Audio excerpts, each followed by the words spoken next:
કચ્છમાં થોડો ઘણો વરસાદ થતાં જ ઠેર ઠેર પાણી ભરાવાની સમસ્યા પેદા થાય છે અને પાણીજન્ય રોગો વધી જાય છે। ત્યારે આ વખતે જિલ્લા પંચાયત દ્વારા ગ્રામ્ય વિસ્તારમાં જ્યાં જ્યાં વરસાદને કારણે પાણી ભરાશે ત્યાં દવાનો છંટકાવ કરવાની કામગીરી હાથ ધરવામાં આવશે। તે ઉપરાંત ગ્રામ્ય વિસ્તારમાં પાણીના ક્લોરિનેશનની કામગીરી પણ હાથ ધરવાની સૂચના અપાઈ છે।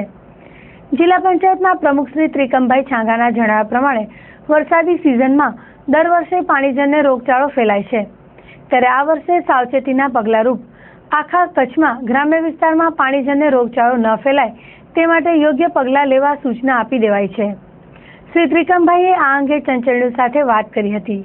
સામાન્ય રીતે ચોમાસાના સમયગાળા દરમિયાન ભેજવાળું વાતાવરણ અને અન્ય અસરોને કારણે પાણીમાં ક્લોરિનેશન કરવું ખૂબ જરૂરી છે અને એને પરિણામે ઘણી બધી બાબતોમાં ઉપયોગી થાય છે। વર્તમાન સમયમાં ભલે વરસાદ પડવાનું બાકી છે, પણ અગમચેતીના પગલાંના ભાગરૂપે પાણીજન્ય રોગોને ઉગતા જ ડામી દેવાય, એટલે ક્લોરિનેશન કરી અને એ આખો કાર્યક્રમ સમગ્ર જિલ્લાભરમાં જો ચલાવવામાં આવે તો પાણીજન્ય રોગોથી લોકોને કમસે કમ બચાવી શકાય। અને એના ભાગરૂપે જ સમગ્ર જિલ્લામાં વ્યક્તિગત પાણી યોજનાઓ અને પાણી પુરવઠા બોર્ડના માધ્યમથી જે કંઈ પાણી યોજનાઓ કાર્યરત છે, તમામ પાણી યોજનાઓમાં ક્લોરિનેશનની તમામ સ્તરે આરોગ્યના મિત્રોને સૂચના આપીને અગમચેતીના ભાગરૂપે પાણીજન્ય રોગોથી લોકોને બચાવવા માટેનો પ્રયત્ન કરવાનો છે। એની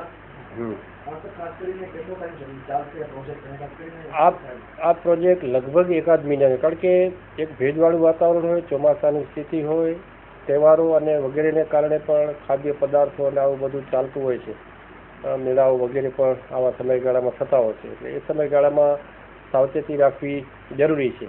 એટલે એ બને ઘટના એના કરતાં પહેલાં જો ક્લોરિનેશન કરવામાં આવે તો કમસે કમ પાણીજન્ય રોગોથી લોકોને બચાવી શકાય। વરસાદ પડ્યા પછી પણ જે રીતે ખાબોચિયા પાણીને ભરાઈ રહી છે અને એને પરિણામે જે મચ્છરનો ઉપદ્રવ થાય એના પણ અગમચેતીના ભાગરૂપે સમગ્ર જિલ્લામાં એનું આયોજન કર્યું અને જ્યાં કોઈ પાણીમાં ખાબોચિયા ભરાયેલા હોય દેખાય ત્યાં એ ખાબોચિયામાં ઓઇલ વગેરે ડામીને મચ્છરોને ઉગતા ડામી શકાય એ માટેના પણ સૂચના તમામ આરોગ્ય કર્મીઓને સમગ્ર જિલ્લામાં આપી દેવાઈ છે।